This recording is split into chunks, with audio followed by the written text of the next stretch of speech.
talent necessary to do it in today's world. In other words, the computer that's necessary to sync up the words in the Bible and the pictures on the $1 bill, or pictographs on the $1 bill, in three-dimensional constructs and Euclidean and non-Euclidean optics, which is, of course, these, what I call fazi-gami, these being the three-dimensional constructs that you can make by folding the $1 bill in different configurations.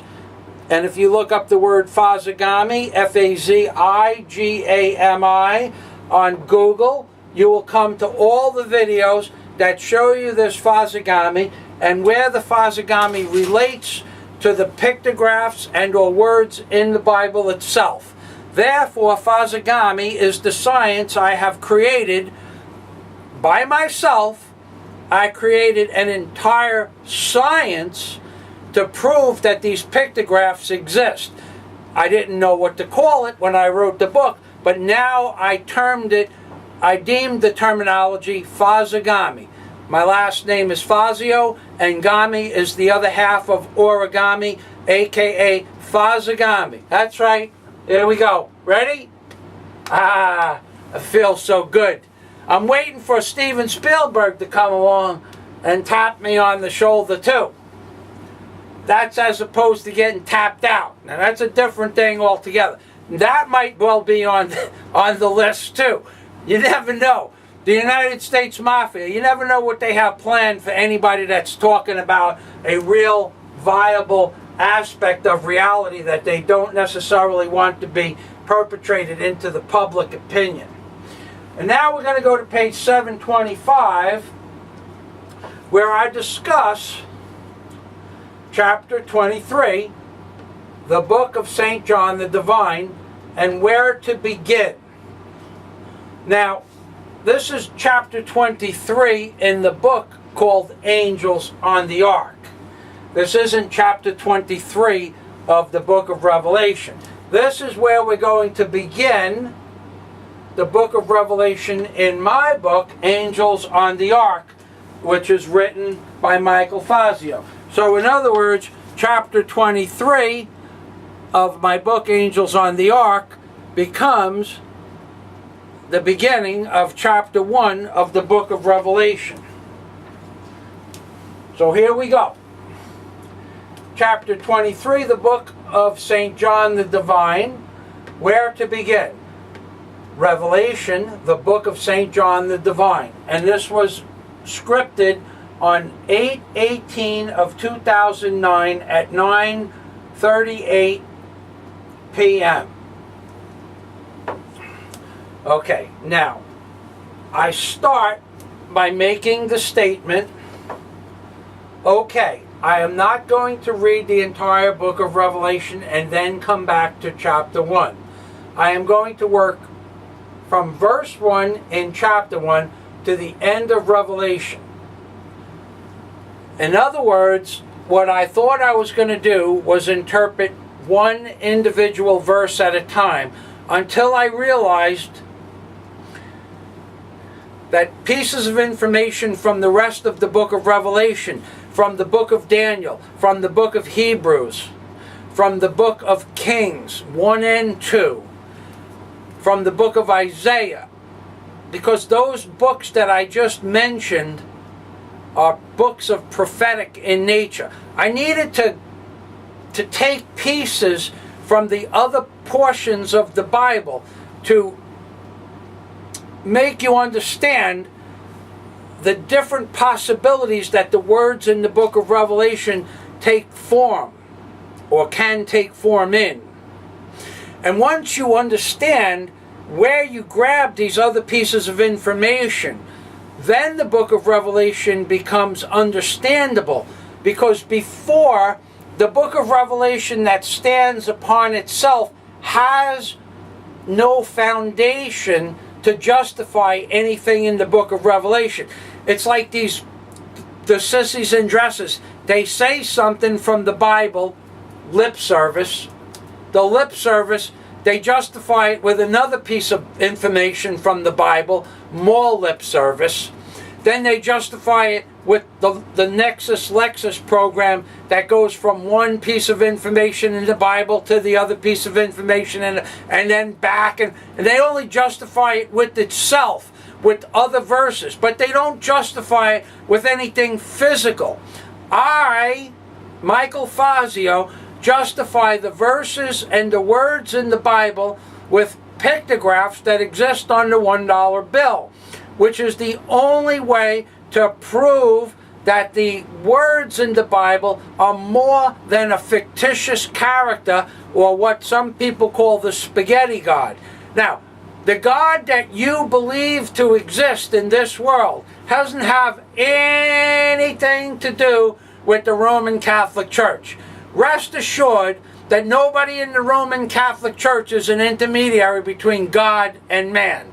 They might be an intermediary between the Luciferian or satanic nature of the universe and mankind, but they are not representatives between man and God. In order to understand what a representative between man and God is, you'd have to look for somebody like Gandhi or Buddha or Muhammad or Christ and his explanation of the spiritual aspect of the universe. And once again, I refer you to the book called Cosmic Consciousness by R.M. Buck. Best book you can read on the subject of spirituality. You will see 60 individual people that became famous, including people like Ellen White, who had the spiritual wherewithal to understand that God is more than a conceptualization of a spaghetti monster in the sky.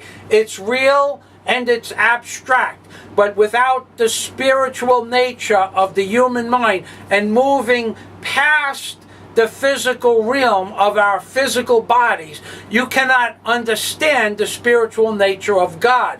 And in order to understand that, like I have experienced and thousands of other people, you have to move your mind into a state of higher consciousness, which allowed me to see how the pictographs and the words in the Bible formulate to one another, plus a divine spark that was implanted or imprinted into my mind that this was possible. And then I worked from that premise and I did the research on my own for the most part. Now it comes pretty natural.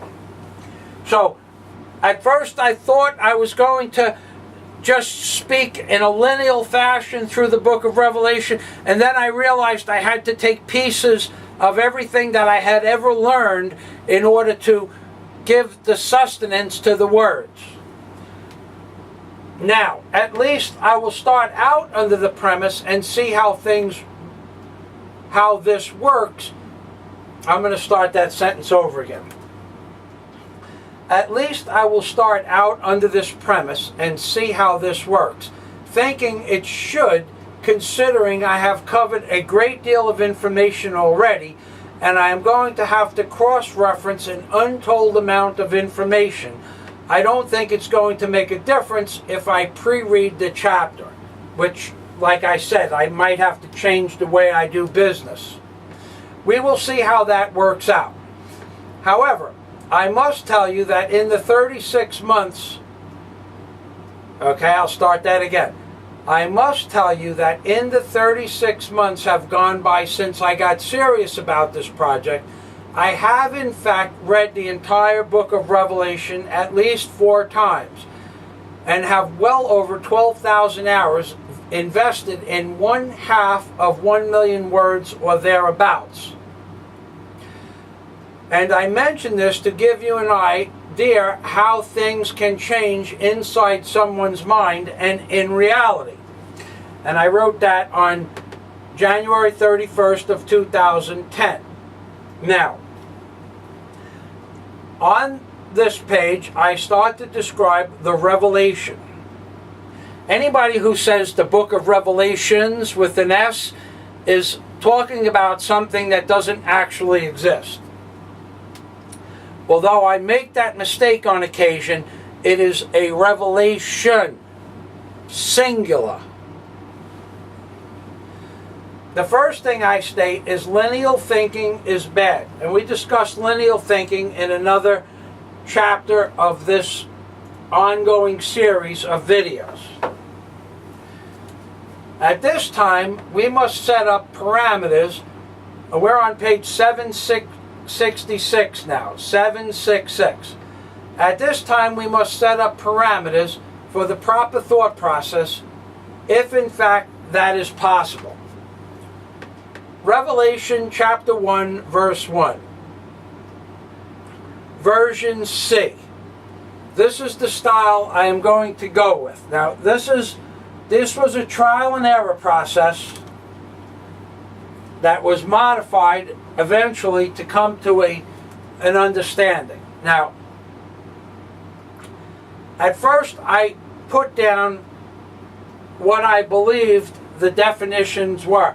Now, the first verse in chapter 1 of the Revelation, of the book of Revelation, is the revelation of Jesus Christ, which God gave unto him to show unto his servants things which must shortly come to pass, and he sent and signified it by his angel unto his servant John.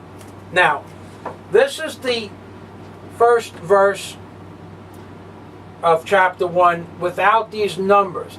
These numbers